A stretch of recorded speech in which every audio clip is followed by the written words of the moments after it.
listening to the Patriot Nation Podcast.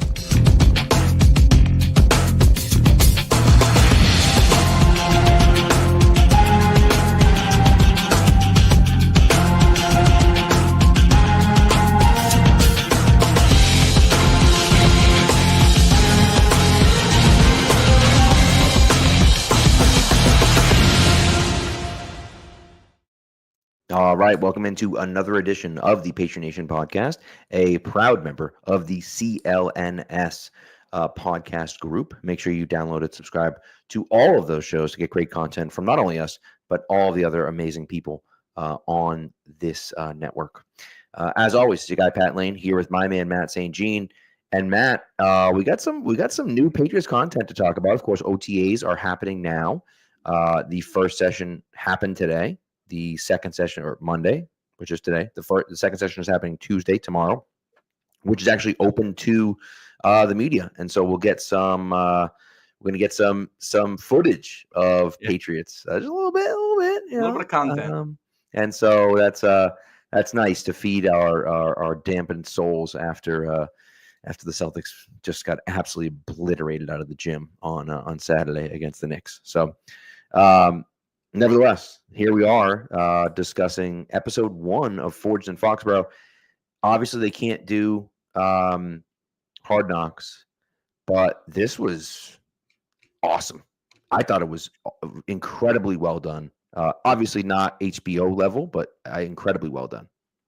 Yeah, I went into this, expecting it to be a little bit of a puff piece, the promo piece. It's the team making it. I'm not expecting anything hard hitting.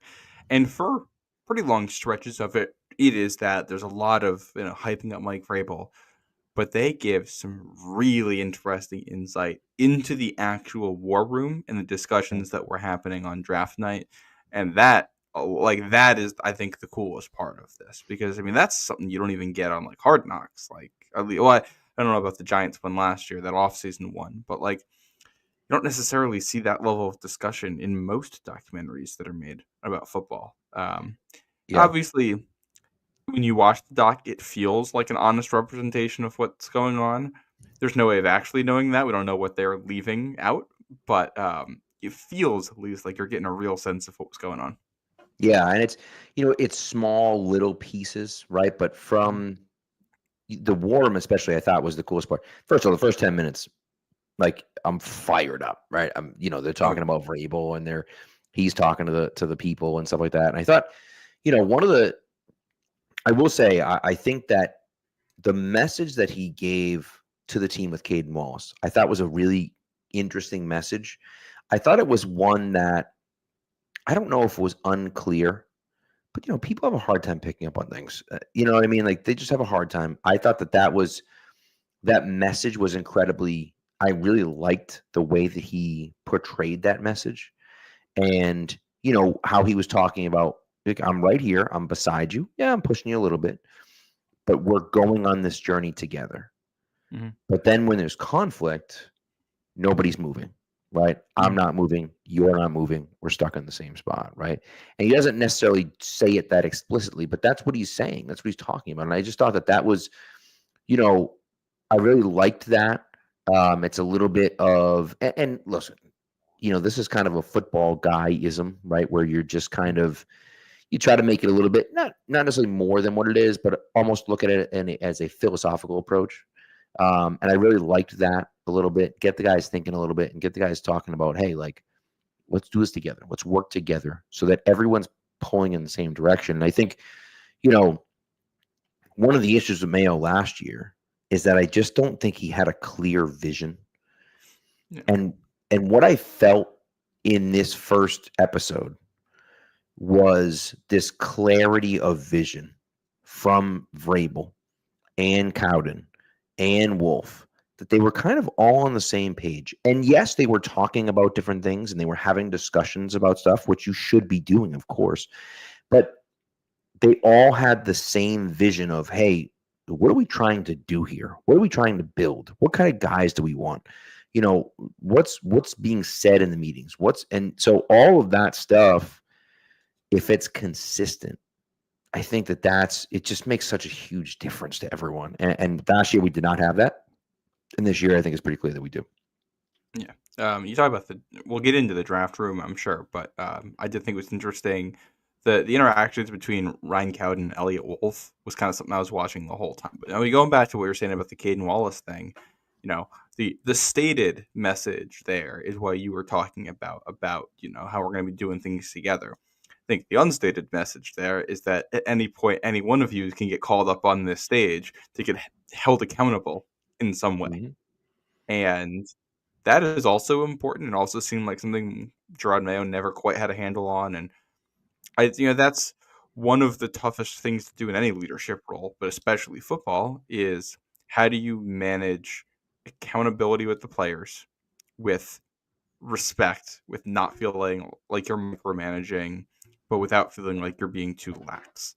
And there's different mixes of this elsewhere. You hear about what goes on in like Pittsburgh or Pete Carroll's locker rooms. It's a very different mix of what happens in Bill Belichick, but they all work because there's respect for the guy up top. Didn't really happen last year. Clearly, I think Mike Vrabel already has more cachet, more respect built in with the locker room, which is crazy to say because Gerard Mayo was a coach in that locker room 2 years ago, like before he was the head coach. But it seems like he's starting it with a good way to build that rapport with his players, and he brings that interesting blend of I'm going to call you out, I'm going to put you on stage in front of everyone, hold you accountable right here, and also do it in a way that lets you know that we're doing this together. It's not me against you, it's us against the problem. That whatever you're doing in practice that day, whatever that week's opponent is, whatever technique you're trying to teach, and us working together to defeat that problem. And I'm pulling you up here to make sure that we're making the progress we need to be making. So, it's a leadership style that seemed to work in Tennessee. He got great buy-in there. Yeah. And the interesting thing about accountability, and everyone I think you hear the word accountability, right? And you think of, I'm watching everyone to make sure they're doing what they're supposed to be doing, and to get guys in trouble if they're not, and so on and so forth, right? And I think one of the things that people don't realize about accountability is that by holding everyone accountable, what you're saying to everyone is that what you do matters. What you do for this team matters. And we can't win without you, without what you're doing. And so we need you to know what you're doing. And we need you to do the best that you can. And we need you to understand all this stuff so that when I call you up here, you can show everyone else that you know what you're doing, because we need that from you. You're an important and a valued member of this group. And if you aren't on the same page, if we're not all on the same page, that's a bad thing for us, right? And so it's not one of those things for me where, it's a you better know your stuff or you're going to be in trouble. It's a, hey, we're all kind of pulling in the same direction. We're all going this way. But in order to get there, everyone has to be on the same page and everyone has to know what they're doing, right? And I think that sometimes those two things can get a little skewed, and some people can kind of overlook that second piece of it, right? And I think that that's kind of what Vrabel was trying to say was like, yeah, like, okay, but we all need to be here, right? It's not like, oh, you can't handle it, get the hell out of here. It's like we're all moving in the same direction. And if you're not moving in that direction, well, then you're going to hold everyone back. And I think that's kind of, Well, the other part of the accountability is for trust, to know that when you're telling your teammate to do something, he's going to do his job and you can do yours without the stress of having to worry about that too. Which again is key for those situations. You have to go into meetings knowing that you got to know your stuff, and that means you're going to know your stuff, and that means the guy next to you knows his stuff. The guy next to him knows his stuff. You're going to be able to play as one. You're going to be able to play in the same direction. You're going to be able to pull in the same direction, like you said, and that might not always lead to wins because you might not have the talent for it, but it does mean that you're going to be able to avoid some losses. You're never going to have games where it looks like you just weren't ready to play, you didn't show up. Or at least if you do, it's going to be probably because the coach has screwed something up and we're pulling you in the wrong direction. Which Vrabel's done a great job of not being it. Like you go back to his first playoff appearance where they go into, second playoff appearance where they go into Baltimore and knock off the MVP Lamar Jackson team in 2019. That's a great moment of, we pull in the same direction. We can do some things that you might not think we can do. Right. Yeah. So, and I thought the opening speech of this and Vrabel talking to the guys, all in all, was great stuff. Leader of men, exactly what you thought you were getting when you hired him as a head coach. Yeah, I couldn't agree more. And, Randy says it here, go a little higher on the team. Nelson says the same thing. We want to pump the brakes, but after watching Ford and Foxborough, how can we not be pumped up for the season? I agree. Like, I feel the same way.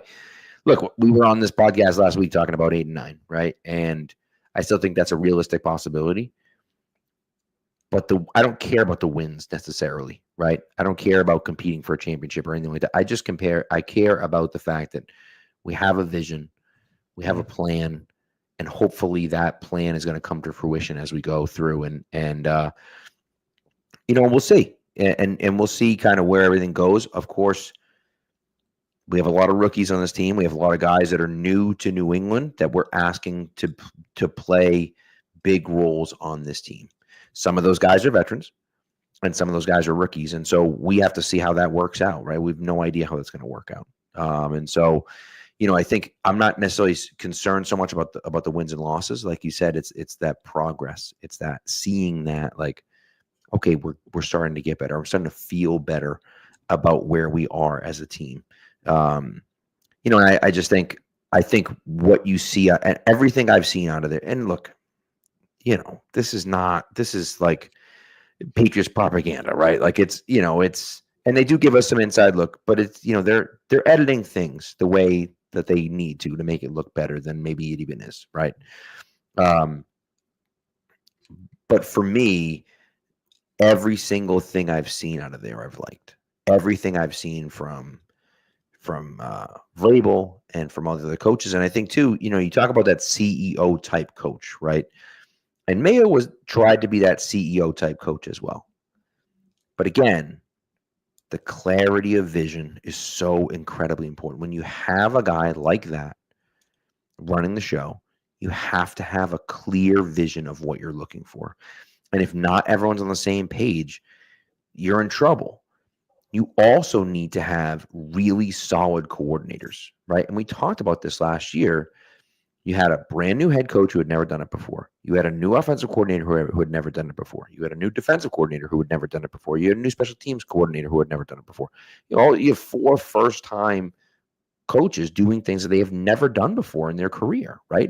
You had Tyler Hughes, your wide receivers coach, had never been a wide receivers coach before. Like, you had all of these things and all these brand new people. Donta Hightower had never coached football at any level, and he was your inside linebackers coach last year. Like, you didn't have the brain trust, right? You just didn't have it.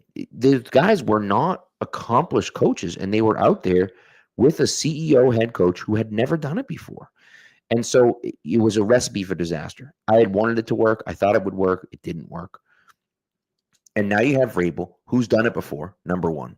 But he brings in arguably the most accomplished offensive coordinator in the last, I don't even know, last century maybe. Like he's one of the most accomplished offensive coordinators of all time, maybe. A guy that is a first-time defensive coordinator, but has been a defensive coach forever. And is very well respected by his players as well. And then a bunch of other guys that have experience as coaches, lots of experience as coaches. And I think that to me is a really encouraging sign. Does it mean it's going to work? Not necessarily, but I think it has a significantly better chance of working than it did last year. Well, like if you lose, it's going to be for different reasons. It's not going to be because you're unprepared. It's going to be because you may have been prepared incorrectly. I do think one of the dangers, particularly with this offensive staff, like one of the first questions I'm looking to have answered when we see this team in the preseason is literally what will this offense look like? Because we've seen Josh McDaniels work with a number of different styles of offenses throughout the years. We know how versatile New England was on that front. And the staff he is with him, none of them are his guys. These are all outside voices. clearly the idea is Josh is really good as the leader of this, and he already has great ideas. And he's a fantastic play caller. We're going to get a bunch of fresh ideas in the room for him to work with and to trickle things down. I'm curious how that actually works out, because it's going to be a very new situation for everyone involved there. Not necessarily good or bad. It can go in either direction depending on how it's organized. But the ceiling, I think, is incredibly high because you've got a nice mix of youth and experience in that offensive coaching room and a diverse group of ideas. Thomas Brown was once very recently seen as one of the bright up-and-coming minds in the NFL, and he gets to work off of McDaniels here. What does he bring to the table? What do they look like together? One thing that does come to my mind here, and we may have mentioned this when he got brought in and others got brought in, but the Thomas Brown, I think, comes from the Rams McVay tree of things. Yes. And 2021 on McDaniels, they have all that stuff. 2022, you try the outside zone system in camp, and it doesn't work. And I do wonder if part of the roots of that was with McDaniels saying, I'd like to go in this direction. And that's what plants the seed in Bill's brain, and that's why they're working towards that for 2022, and then McDaniels doesn't stick around. So now it's the same idea. We're going to bring in a new voice to coach it. But the Thomas Brown tie is interesting because if you want to go in that direction at all, now you've got someone in the building who gets it, who's been in that system, who can know it and help you install it. And, you can have those ideas clash and try to come up with something. Have iron sharpen iron behind the scenes while you're designing plays and designing a scheme to put something together that's going to work. Very, very excited to see how that all plays out. Yeah, I couldn't agree more. And I will say, and I don't want to get on too far of a tangent with this, I do think it's a little bit unfair the way that we as a fan base and certainly as a media talk about Gerard Mayo. He never got a fair chance last year. And he clearly wasn't ready. He clearly wasn't ready. And I think he does a really good job at building relationships with guys. And I think that's great. But that's not enough when you're an NFL head coach. It just isn't, right? And I think that he went into the job thinking, I got this. I'm good. I know what I'm doing. And, didn't have that vision. And I think of it, kind of as a teacher, right? For me, at least, when you look at it and say, okay, here's my unit, right? I'm teaching a unit right now on, I don't know, exponential functions, right? Okay, well, what's the point? What am I doing? Why am I teaching? All right, what's this lesson? How does this lesson relate to the entire unit? And why am I teaching it? And what do they need to know about this unit? And what's important in it and what isn't important? And when we teach this lesson, what do they need to know? What are they getting out of it? Right? And so you're talking about professional athletes. They want to understand what are we talking about? Why am I doing this? Right? Why are we spending time on this? Why am I doing this drill? How does this help us? Right? And everything has got to be going towards that end goal of this is what we're doing. And every single thing that we do is going towards that goal. Right? And whatever that goal is, you have to have that clarity of vision. And he didn't have that. And I don't think that he understood that he needed to have that. And then he didn't have anyone in the building that was helping him with that. Right? And I think that, it all turned up to just be an absolute dumpster fire. And then add on to the fact that the last 5 years of Bill Belichick's tenure was just a horrendous mismanagement of the team. And you get one of the worst rosters in the NFL with a guy that doesn't really know what he's doing, with a bunch of coaches that have never coached before and don't really know what they're doing. And it leads to incredible dysfunction. Like, duh. Like, what do you think was going to happen? You know what I mean? Like, yeah. Well, I think you compare where Mayo and Vrabel were coming into this. Like, Mayo probably doesn't because he has signed the clause that when Belichick goes, he's going to be the new head coach. And when you put that clause in, even after 2022, 2022, for as much of a disaster as it is, you're one game out of a playoff spot. So you're thinking, all right, 2023 was going to be a playoff team, especially with Bill. Build into something for 2024. Maybe Mayo is coaching in 2025 or like 2026. That's probably the organizational vision of how that's going to play out. And you really don't know that Bill's going to have to go until very late in the 2023 season. Right. We were kind of on the fence about that for a while. And it wasn't really until the end we were like, yeah, this feels like it's time to move on. So Mayo goes from thinking, all right, I got 3 years to learn this, to, oh, I'm starting this in 2 weeks. Right. Very Well, much just going in unprepared. You compare that to Vrabel, who spent the last year, on the sidelines, getting to think about what he's going to do the next time he's the head coach, getting to create a plan for that, getting to work with other teams, very much more actively in the mindset of, I'm going to be a head coach next season and I need to have a plan for it. and not just that, but if in that situation, if that happens with Belichick and he lasts till 2025, 2026 here, he becomes the all-time wins leader. He retires as a Patriot. He just says, I'm done, walks away, and Gerard Mayo becomes the head coach. Mm-hmm. And now it's a completely different feel. Bill Belichick is probably easing him into that transition.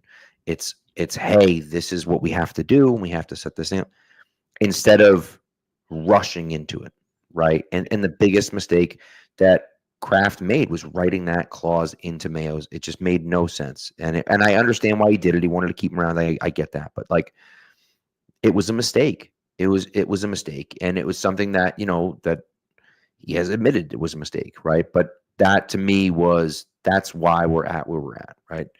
Yeah. Kraft was You know, never going to break that once he put that in, because I'm you sure he couldn't could have. you couldn't break it. Well, if he wanted, he probably could have fired him Yeah, on day one and said, "Hey, we put this clause in. We've changed our mind. We're going to move on," and he got try for something else. And you're probably going to get sued if that happened. And then you deal with a lawsuit and the bad press that comes with it. But I do think the other part of that is that it's also only been a year since you put the clause in. So at least part of you internally is still as optimistic about Mayo as you were the year right. before. And like, Yep. I think it's easy to, you know, obviously the tenure did not go well and Mayo is not ready for the job. It's easy to look back in hindsight, like, how do you make this decision? We weren't far removed from Mayo being an actively sought after coaching candidate by other organizations. He was well regarded in the building as a good defensive coach who was essentially the defensive coordinator in a unit that didn't have that. And he was the guy who had that, holy trinity of experiences there, where he was a player, he had business experience outside of the sport, Mhm. and he was a coach in the sport. On paper, that's what you're looking for in someone who can be, an executive in football. But obviously it hasn't panned out for him yet. Hopefully he's able to land on his feet somewhere else with some time and make it work. Easy to see how someone could think that would work. But Right. that's in the past now, and it's the Mike Vrabel era.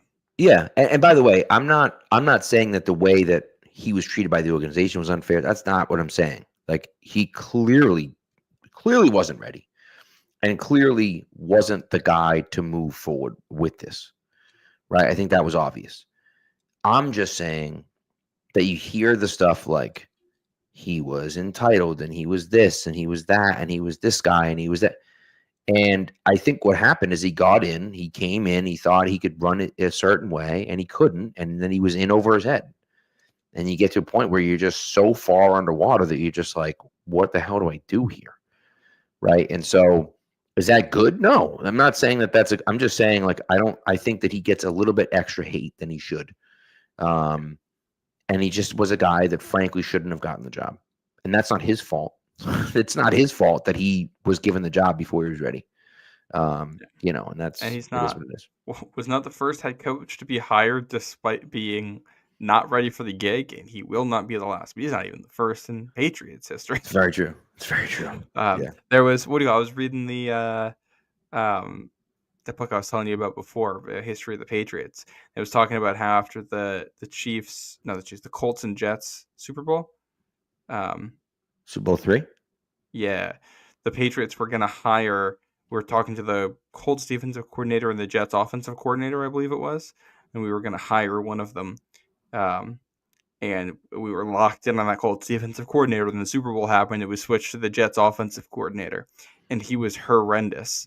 And the Colts defensive coordinator was Hank Stram, who went on to go win other Super Bowls elsewhere. Yeah, that would have been. Yeah, it's rough.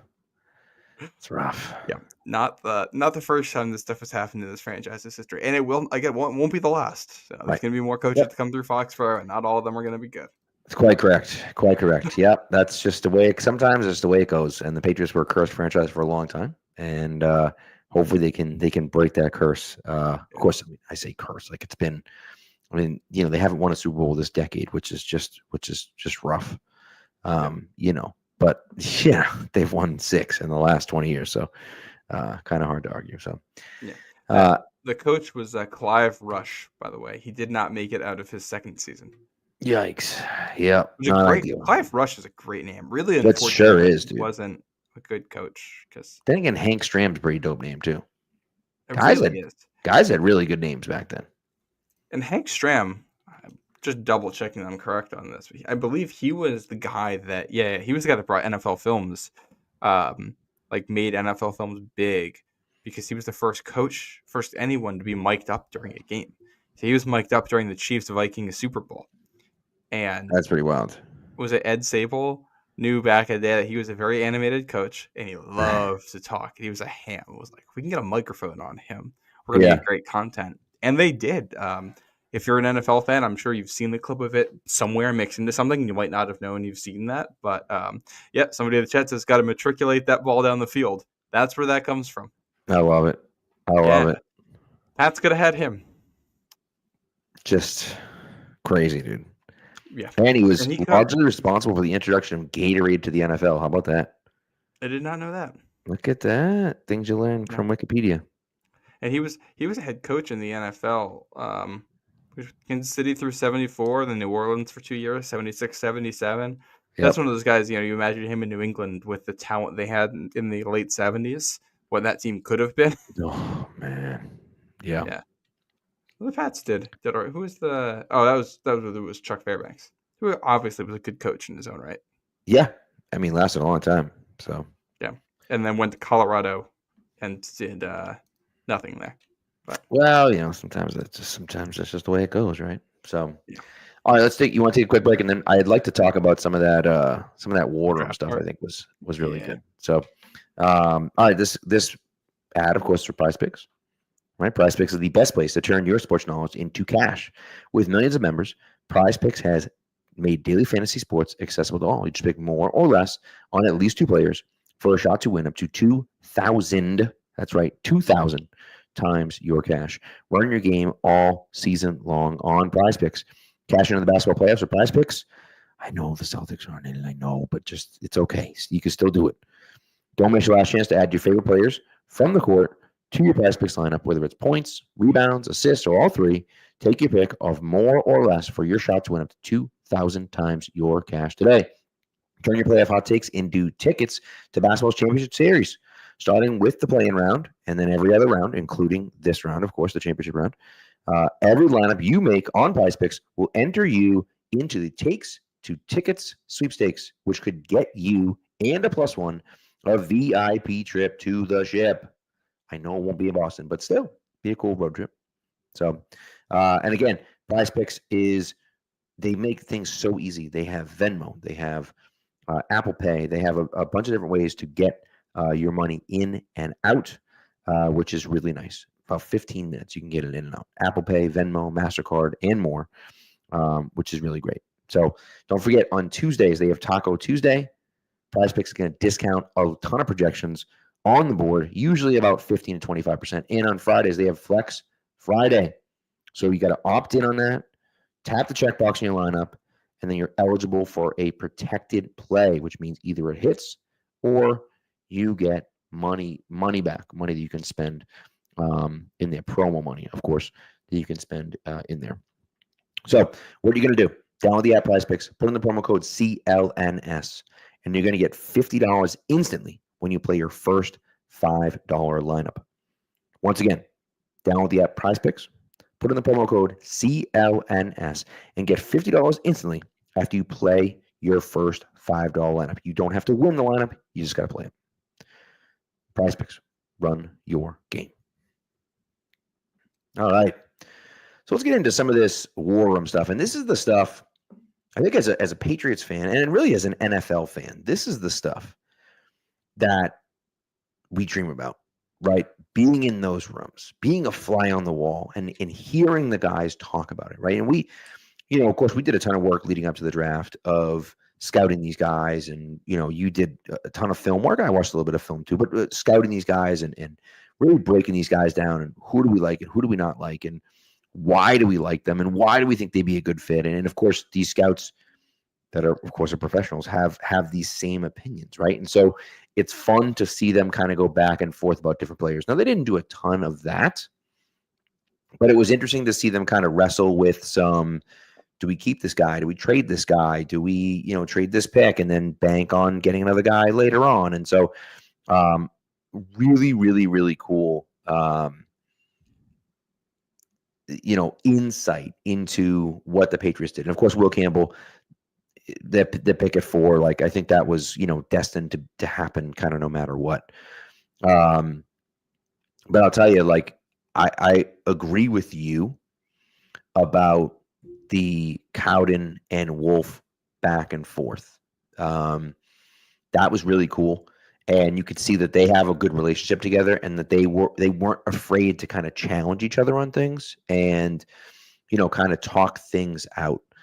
And one example of that was the Henderson trade. And Jack was saying, the trade haul for Henderson wasn't saying it was. It was a huge haul.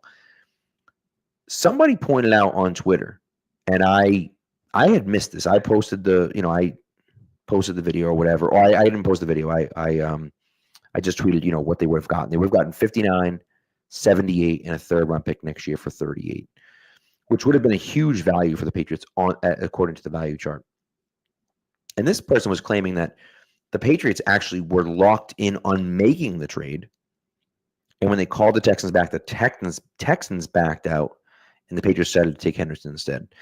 And going back and watching the video, it's not 100% clear, but it kind of feels that way. And then once they turned it down, it wasn't even a discussion. It was like, either we're making the trade or drafting Henderson. They drop out, we're drafting Henderson. So whether they decided to turn that trade down or whether the Texans backed out, I guess is the discussion point. And it would have been a fascinating conversation. And somebody said 59 was Jack Besh and 78 was Jalen Noel.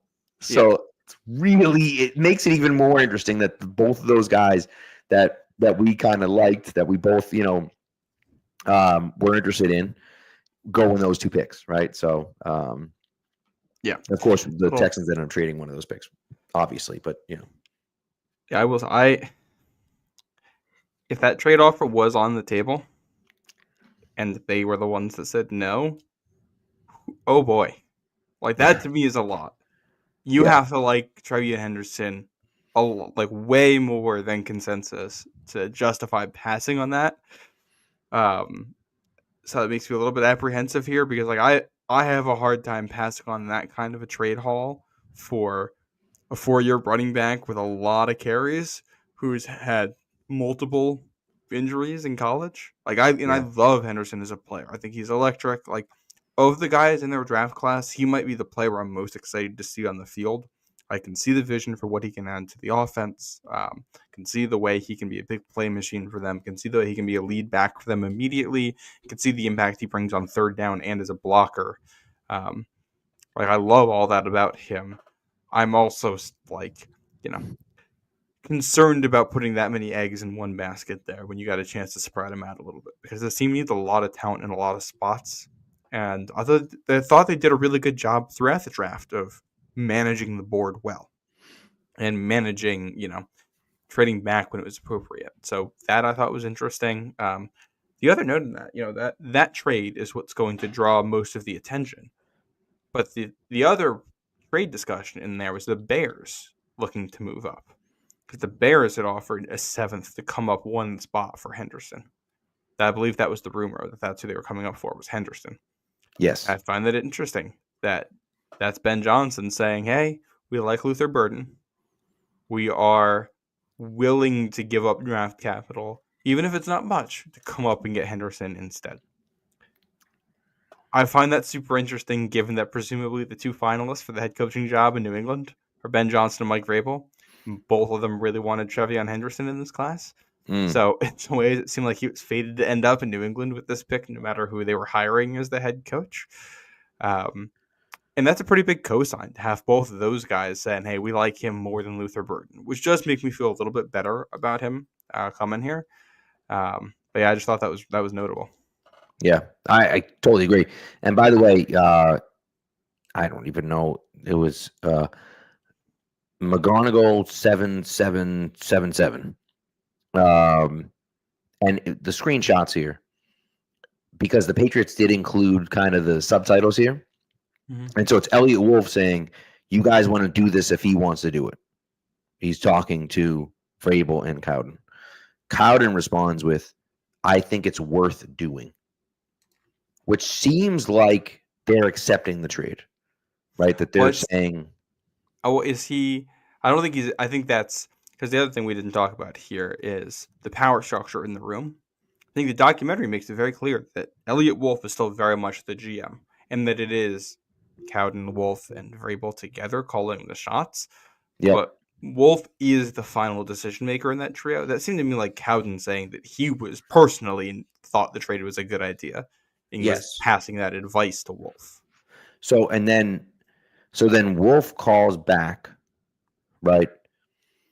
And what he says is, okay, you're out. He's on the phone and he says, okay, you're out. Now, again, does that mean he's calling them back to say you're out because we're drafting it, or you're out because you decided to be out? Who knows, right? But like the former is how those are the screenshots. Yeah. I do want to go back for a second before the Henderson trade too. Because the other thing I thought was interesting, we all knew the Will Campbell pick was going to happen. I loved how much they gave us on the pick throughout that process, and everyone's thoughts on it, and the phone calls, and all the stuff with Campbell himself coming to New England. We all heard the story, I think it was the night of the pick, about how Campbell put Vrabel in the dirt during their meeting, their visit or whatever, and that was that was the big anecdote from the whole draft process with Will Campbell. You watch this documentary, and maybe they're joking a little bit, but like they literally said that multiple times that sealed the deal on Will Campbell being the pick at 4.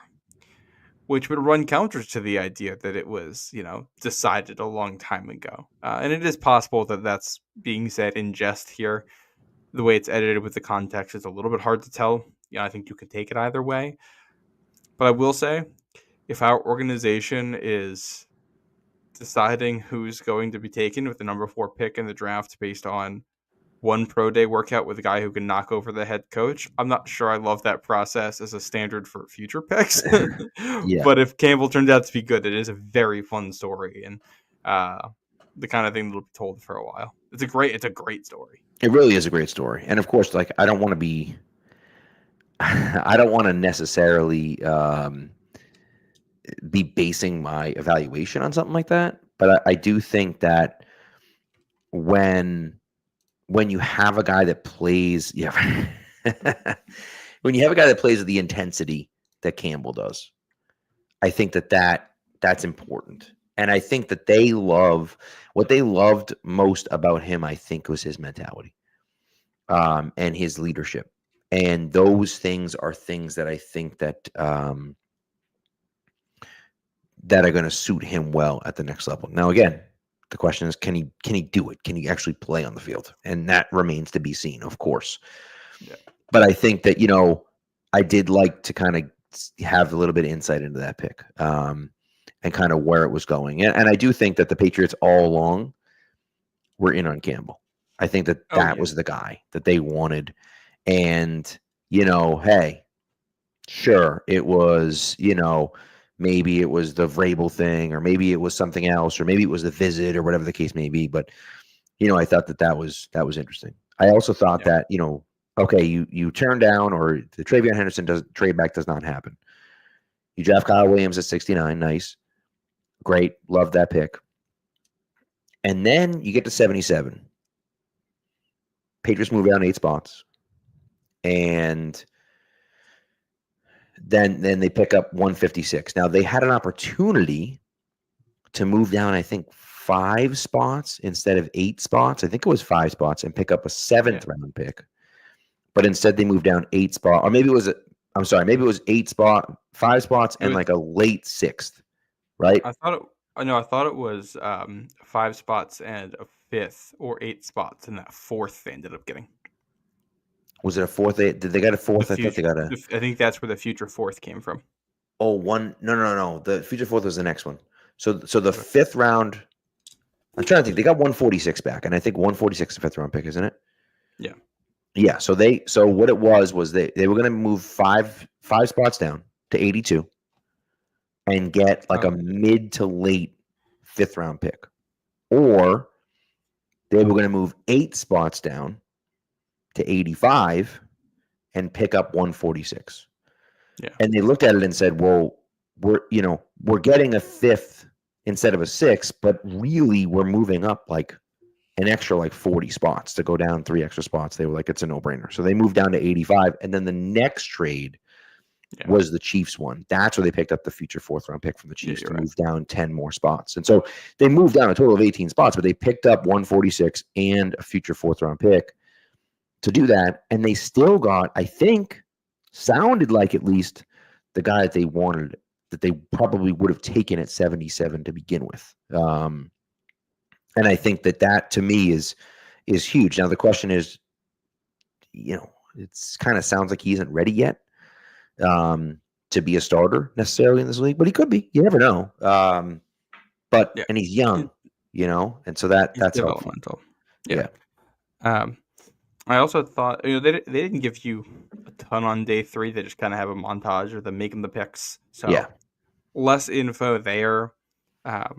The working relationship with Wolf and Cowden, I think it's funny. You tell right away on their first interviews in the documentary that's these are 2 very different people in their personalities and demeanors and the way they approach things. Wolf is kind of the consummate outgoing type of professional, the type of guy who's very talkative and open about things and very communicative, very friendly. And Cowden is just close to the vest, stoic. And you could see that playing out in the war room. Curious what that dynamic is like when the camera is not on, or in what they cut out. It's very different personalities. Not a bad thing. It does make me curious though, because one guy who was featured, you could read into this documentary that because Elliot Wolf was featured so prominently, that he's going to be here for a while. Kind of seems that way. But who else is featured prominently is Cam Williams, who is no longer with the team.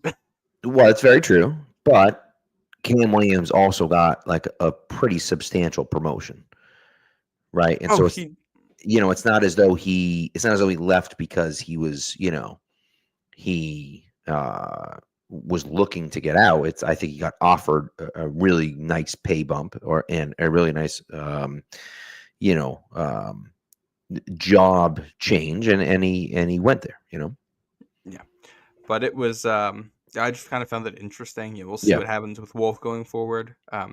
He seems something we talked about on here was the idea that having some better voices in the room around him might allow him to be better and might allow him to move into his strengths. And I thought he looked really competent and everyone did, but I thought he looked very competent in the doc. His ability to work the phones and manage things as the draft was going, I thought was good. Him talking about their organizational practices this year, which kind of seemed to be a nod towards Mike Vrabel and what he brought in, combined with Wolf having another year to work on stuff, getting them in a better spot there. Clearly internally, they feel much better about where they are right now than where they were a year ago. And hopefully that's going to turn into production and wins and losses on the football field this fall. Yeah, that's very true. By the way, Cameron Williams, someone asked about that he left. He did leave. He's now the co-director of player personnel with the Denver Broncos. Director of college scouting was close, but that's definitely a pay bump and definitely a promotion. Him going to Denver that way. So, interesting. Yeah, an interesting kind of look into what's happening. So, yeah, I'm fascinated in it. And again, all that Warham stuff is so interesting and just so fascinating to kind of see what goes on behind the scenes, right? How the sausage gets made, as it were. And I really liked, kind of the way that they handled it all. Yeah. And by the way, the one thing that really stuck out to me as well is that after they draft Craig Woodson, right? Vrabel just kind of like says out loud, like to the room, like, it's Craig Woodson, guys, like, whoa, let's go. And I was like, okay, like he didn't do that for Will Campbell or Travion Henderson or Kyle Williams or Jared Wilson. Like, seemed like that. Showing. Yeah, right, of course, right. But seemed like that he was a guy that they loved, loved. And so they were super happy to get him where they got him at 106. And so that was a pick that I hated when they first made it. I didn't get it. I didn't like it. But I've certainly been wrong about many things in the past, and there are a lot of guys that like a lot of what Craig Woodson does. And so, time will tell whether it was a good pick or not. I think we mentioned this already, but Phil Perry was talking about how at rookie minicamp, he popped and looked really good. He has a ton of experience playing all over the field, and that doesn't mean anything, but still, What I will say, what does a safety do in unpadded minicamp practices to stand out? I'm not quite sure. I will say, I'm very picky, as we all know, about my consensus boards not reaching on guys. So I was a little pissed at the Woodson pick, but that was one where the more you read about him, there are some positions, wide receiver for one example. Everyone loves scouting receivers. Everyone's got an opinion on them. Everyone can access tape easily. Everyone can look at highlights. Really, It's not necessarily easy to be good at scouting wide receivers, but it's easy to scout them. It's easy to form an opinion. It's easy to put them on a board. So it's, in some ways, there's less sleepers. I mean, it's not that there aren't sleepers, but there's not really players where it's like, oh, nobody talked about this guy. Like Kyle Williams has had hype for months. Where exactly he ended up on the board, we weren't going to be sure, but everyone knew about him. Yeah. Safety is, people don't know how to scout that. No. It's not a sexy position. Way less people are going to be invested in that. So when Kyle Williams has a good Shrine Bowl, people are going to go, oh, okay, let's watch a little more, and I'm going to reevaluate. Exactly. That's not happening with a Craig Woodson. So that's why I'm much more, I'm a little bit open to the fact that the consensus board's just straight up wrong on him, because there's a lot to like about his game on paper. There's a lot to like. Yeah. The tape doesn't always reflect some of the athleticism that he has. But he was rated as one of the best safety seasons ever, according to PFF last year. He was incredible, according to them. That's a good data point. So the fact that they're excited about that one, I think that might be the pick I'm most the pick that's not in the top 50 that I'm the most curious about. Yeah. To see how it plays out. I mean, and the one thing Gonzo Duke mentions, Jordan Richards, it's not a Jordan Richards pick. It's not we're picking this guy just because he's smart and knows all the positions. That's not what they're doing. They genuinely think this guy can go out there and play and really play well. Jordan Richards, when he got drafted, he was not that guy. He just wasn't. He was never going to be that guy. Right. He was going to be a fringe kind of player. And they thought, wow, he can be so smart that he'll turn into something. I was like, dude, you can't do that. That's just that doesn't exist. And so I will say, and Randy points it out here, that Kyle Williams, they did mention about Kyle Williams. They loved the visit. He impressed people. And I think that's important.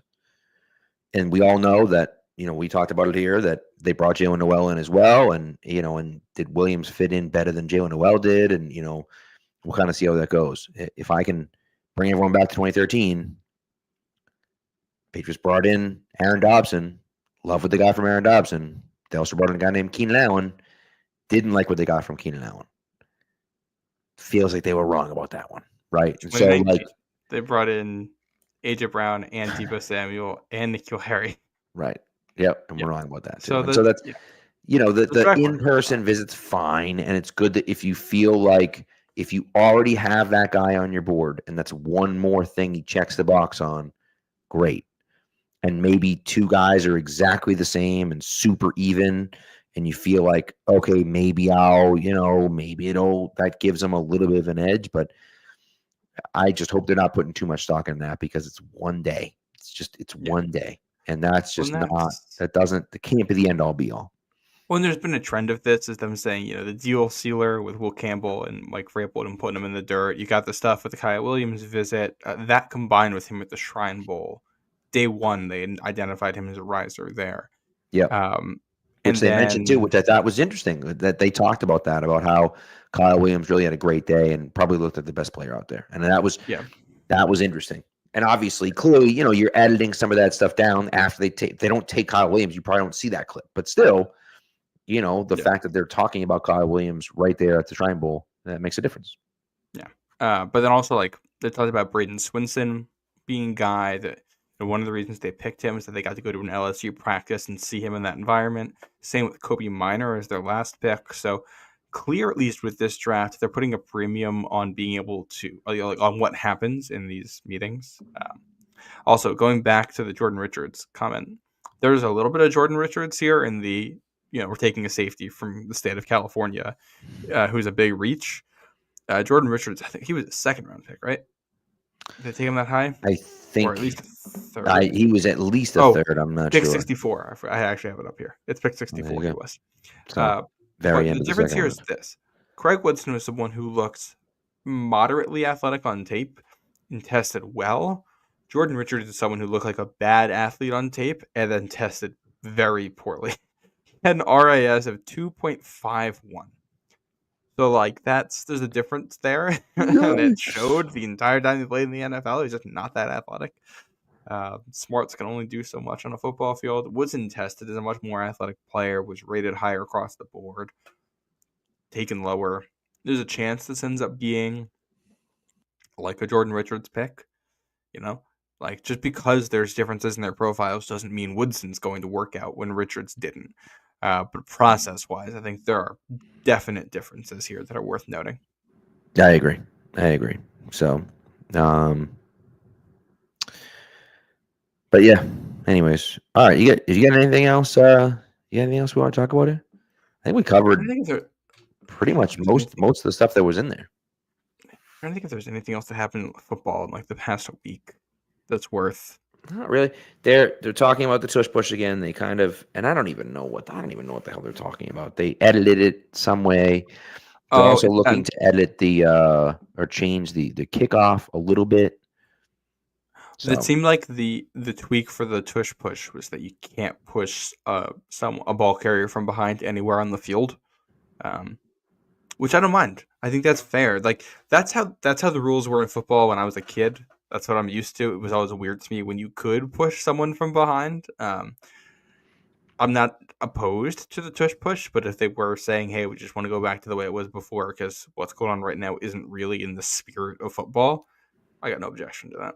I will say, and whether it's tush push or not, I will say that I hate the stuff where the offensive line pushes the guy. There's one play, and I don't remember who the team was or whatever, but running back gets hit downfield, 6 yards downfield, and basically gets picked up off the ground, and there's 4 offensive linemen just basically carry him another 7 or 8 or 10 yards, and it's what are we doing?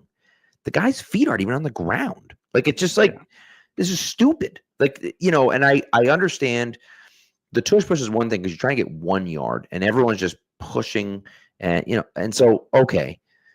But I also think it's not a guarantee it's going to work either, right? The Eagles can do it because they have a ton of size and super strong guys that get a bunch of leverage, and they have a quarterback that can, squat 600 pounds or whatever. Like, that gives them an advantage, but like the stuff downfield, it's like, what are we doing? Like, what's that? What's the point of that? You pick up an extra like 8-10 yards because you get 5 offensive linemen just carrying you down the field. It's just stupid. So that's stuff that that I'm against that, but it's, it's hard. I don't know. It's hard. Yeah. By the way, someone pointed out here, Barmore, Christian Barmore this week. We didn't talk about that. He is back, says he's on track for the 2025 season. We'll see. Of course, things are still up in the air, but he's been present at team activities. He's been here in the weight room working out. Him and Milton Williams have a little rivalry going on, who can get here earlier, right? And I think that you're seeing some of that leadership from the two of them already. And you're talking about, if things can hit. And by the way, Elijah Ponder is a guy we haven't even talked about from Cal Poly, who was an undrafted free agent that I think can give a little bit of juice off the edge.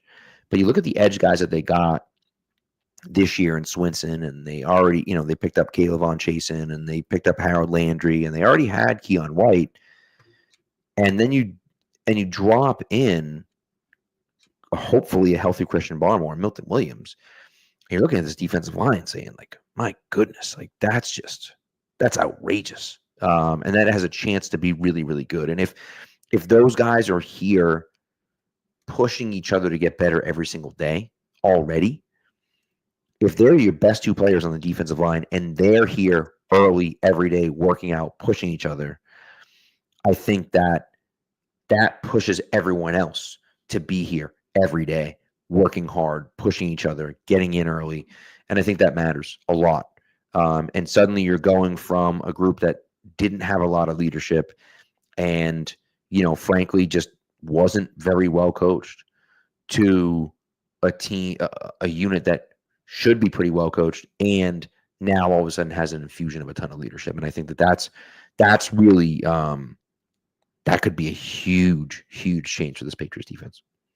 Well, I think you looked at the free agent class, and it was clear the idea was we're going to bring in guys who are great locker room guys. Every single one of these guys is coming with rave reviews, except, I don't mean this in a negative way, Milton Williams. He was, I think, kind of seen as locker room neutral. You're not bringing him in because he's a character guy. You're bringing him in because he's a really good football player. Right. At an important position. And the fact that he's also a high character guy who's helping to drive Barmore and they're working well together is a huge bonus. That is awesome. Barmore sounds like he's going to be good to go week 1, which is awesome. Super thrilled for him. That's just on a personal level to be able to battle back and be in this position.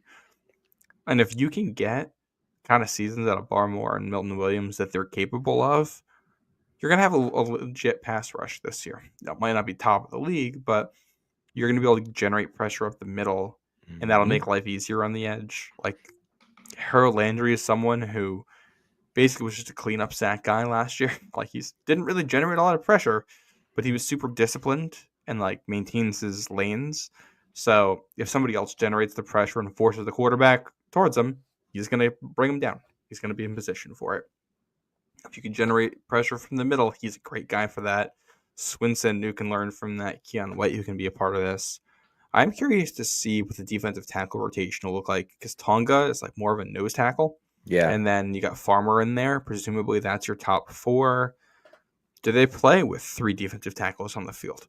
Do you go with fronts with Tonga as your nose tackle, and then Milton Williams and Barmore both, 4 tech, 5 tech, whatever, and then Harold Landry and Braden Swinson as stand-up guys on the edge, or Anthony Jennings as one of those guys to help crush the run and get some interior pressure. I want to see how that comes together. That schematic stuff is what I'm really intrigued by with this line.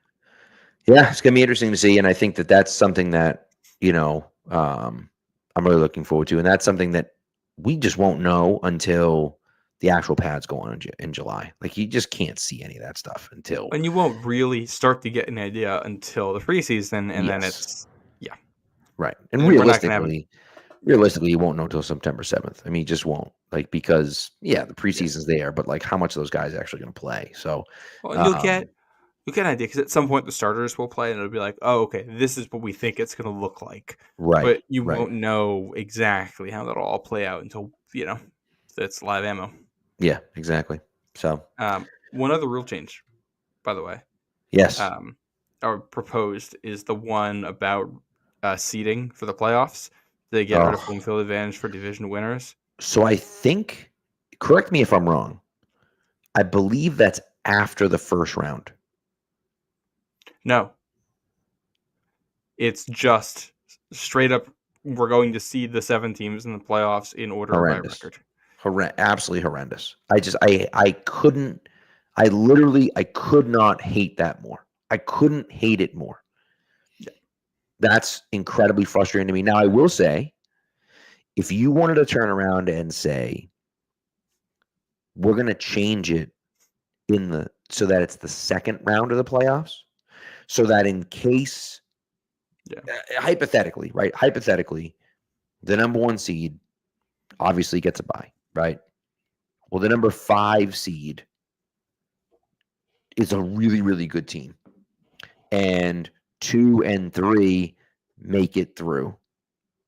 You want to tell me that the 3 seed has to go to the number 1 seed and maybe the 5 seed hosts a game or the 2 seed hosts the 5 or whatever? Like, okay. Like I can at least I'll Reseeding entertain based that on as a record after. possibility. Yeah. Yes. Or But if you win your division, you have to get a home game. To me, that is a non-negotiable for me. It's non-negotiable. Like, if yeah. you win your division, you have to get a home game. Otherwise, why do we even have divisions? Just get rid of all the divisions and just make 16 on both sides and just say, yeah, best team is in. Like, it just, if you're going to do it that way, just dispose of all the divisions and go from there. I just think that would be, it's just stupid.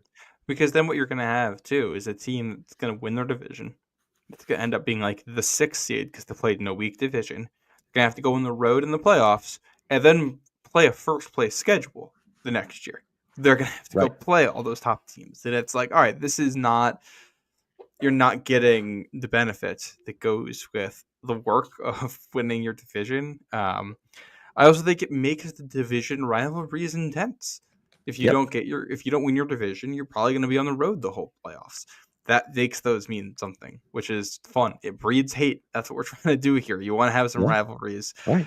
I think literally the only thing I would be willing to consider on something like this is that if the lowest seeded division winner, your 4 seed, has a record under 500, that the 5 seed might get to host the 5-4 game. But I'd still have them keep the seeding designations. I like that the way the playoffs are set up. If you can't be the best team in your division, you're going to have to go on the road, and you can still win. The Bucks just did it like 5 years ago. Obviously, a slightly different environment with no crowds, but that's you got to do that. I just that to me is a core part of the sport, and I look at the only sport that has really done away with divisions is the NBA. And I think that's been a great mistake for the league because you lose connections with the other teams. And, at some points, I like the NBA, but at some points you watch it and it feels like your team is just one of 30 swimming around aimlessly. And that you have a vague connection to the teams on the East half. And that's about it. It's controversial.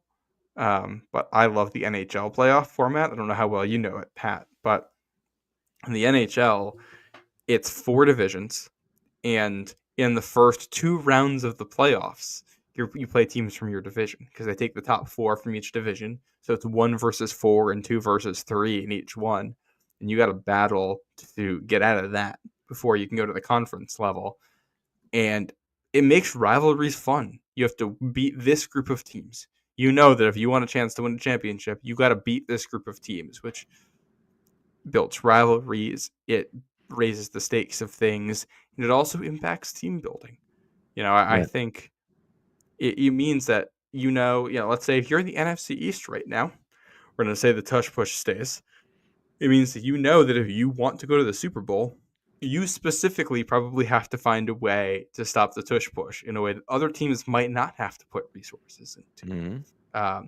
The Patriots, you knew a couple years ago, especially, you're in a division where you've got Stephon Diggs and Tyreek Hill and Garrett Wilson. You have to be able to cover receivers in your division if you want to have a chance to win it. So you go get Christian Gonzalez. I like the way that the teams you play most often, the teams you got to go through impacts team building, because that creates more drama and yeah.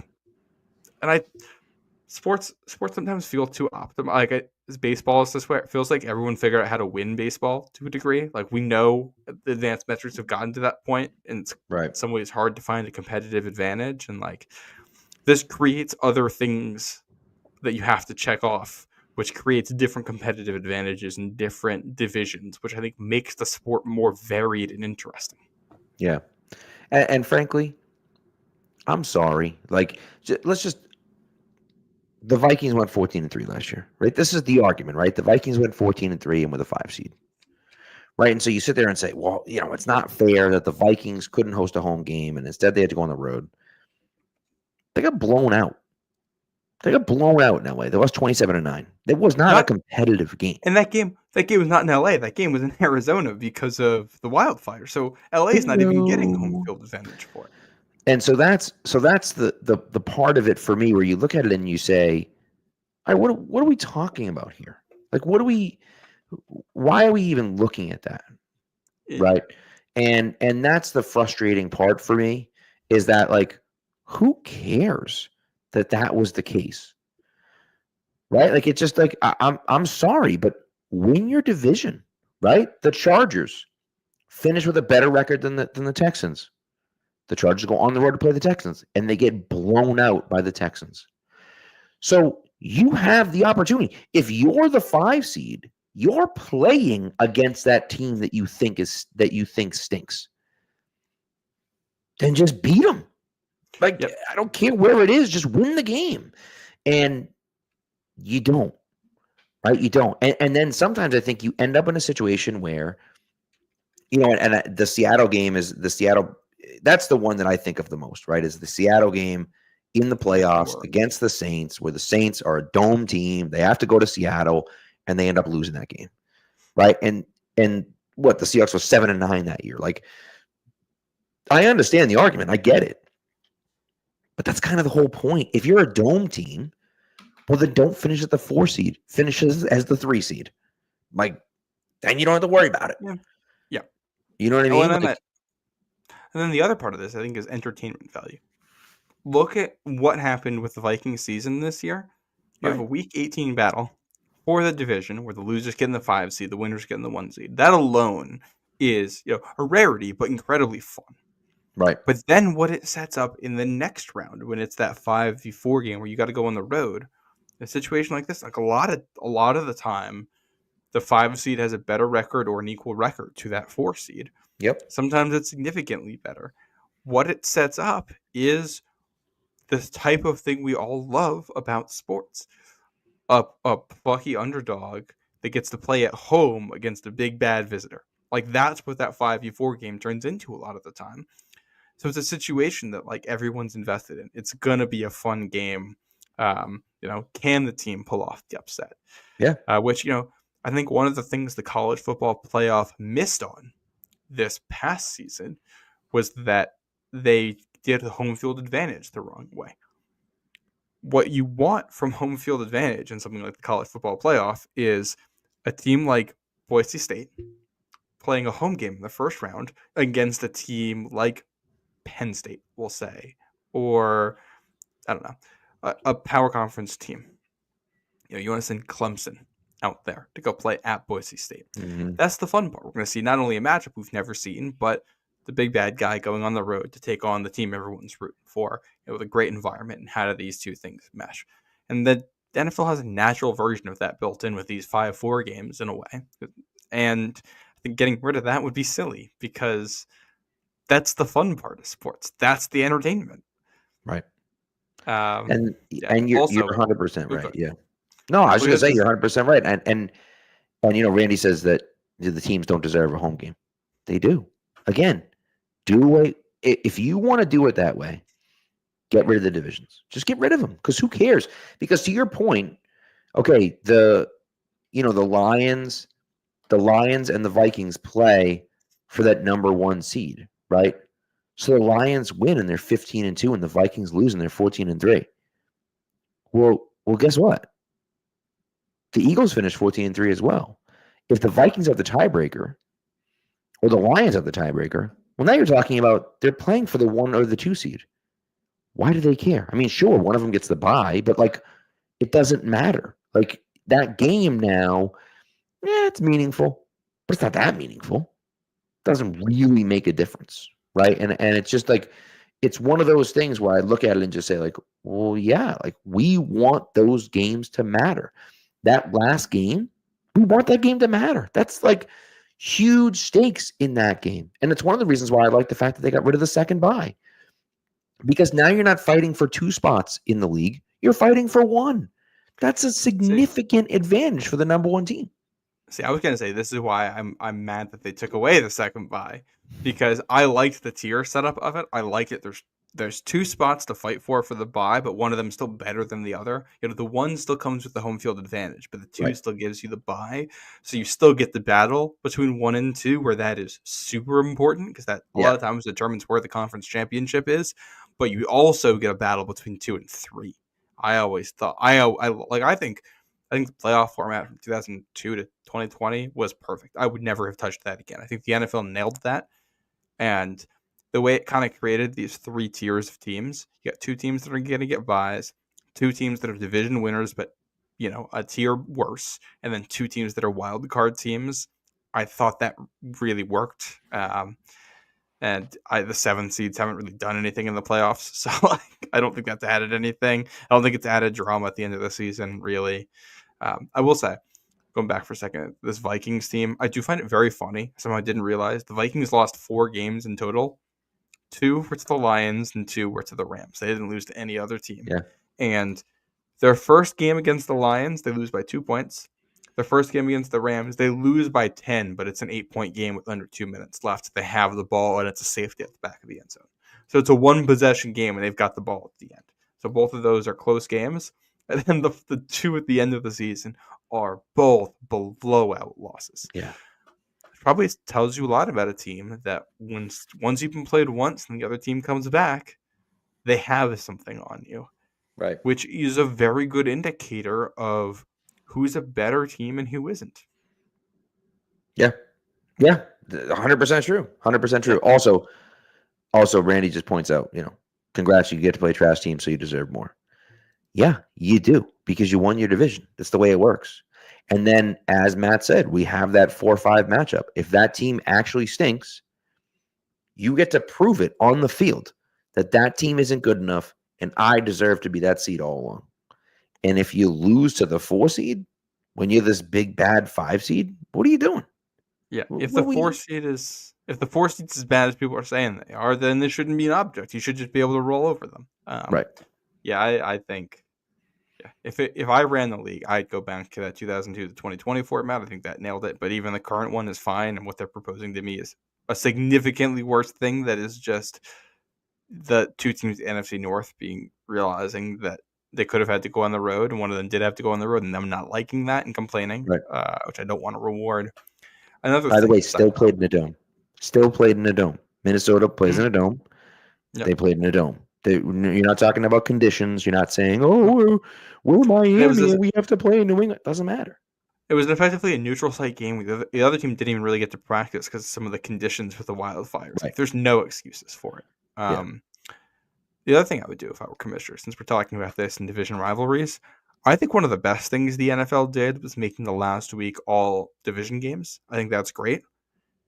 I think they should double down on that, especially with the fact that week 18 ends up being a dud sometimes, just because some teams are out of it by then and there's buys and all that. I think the last 2 weeks of the regular season should be just division games. Okay. And then with that, I might schedule in that, like, week 16, teams are going to be playing against teams that finish in the same place as them in the division or something like that. Create some kind of a rotation there. Yeah. where, you got the first place teams playing, the second place teams playing, because that sets up an end of the year where you're going to play a team that played as well as you did the year before, and then 2 division opponents. So if it's Sure. close, that's where you earn it in that last 3-game stretch right after Christmas. So I like that. right That's a around cool idea. Christmas. I like that. I'm here. We'll clip You it. don't have to We'll pay me clip it that and much send NFL, it. and I'll come work for you. Clip it and send it to Raj and see what he says. I like that idea. So Send it on over. I would also, while we're on that subject, I would play the NFC games, your inter-conference games early. Treat it like non-conference in college football, because we always I talk see about what how you mean. Yeah. teams don't figure out who they are until the midpoint of the season. Like that's when you figure out what you are as a team. All right. Well, let's have all the interconference games done in the first half of the season, and let's have divisional games start later in the year. Let's say no division games in the first month, and interconference games all happen in the first half of the year. So you got some time to get some legs under you before your most important games get played. Yeah, it's a fair point. Fair point. I don't love that, but I see where you're coming from. So, but all right. Well, that's it. Well, it was a good episode. We started on Fords and Foxborough. We became mini commissioners for a little while. We got some interesting rules coming out here. So should we announce the series we're gonna have coming up, by the way, or should we wait on that? Let's do it. You know what? Let's do it. Yeah. So we're doing. Yeah, We're starting in. This is gonna be our first episode of June, so 2 weeks. Yes. We're doing 21 wins, 21 years later. So we are going 21 years ago with the Patriots' 21-game win streak. Yep. So Pat and I are going to go back through all those games, and we're going to go over 2 of these games in each episode all throughout June. It'll take us up, right until there's 2 weeks until training camp. So a nice trip down memory lane to go back through some of these old Patriots games from 03 and 04. I've already started watching that Patriots-Titans game in 03 that started off the 21-game win streak, which was a blast. I can't wait until you get through that. We get to talk about this on the show because it's going to be so much fun. Yeah. I'll spoil one tiny little thing here that I noticed during it that's not related to football at all. You watch the old games and you get old promos and things like that, or in some cases old commercials that are still in the broadcasts. And they're talking about the hit new comedy on CBS, 2.5 Men. Oh God, it's unbelievable. It came out that long ago. That's wild. Yeah, this is October 5th, 2003. Yeah, it's crazy. Yep. So it's pretty wild to think about. It's a record that, and I will tell you that records are made to be broken. So I do think that a team can probably surpass it at some point.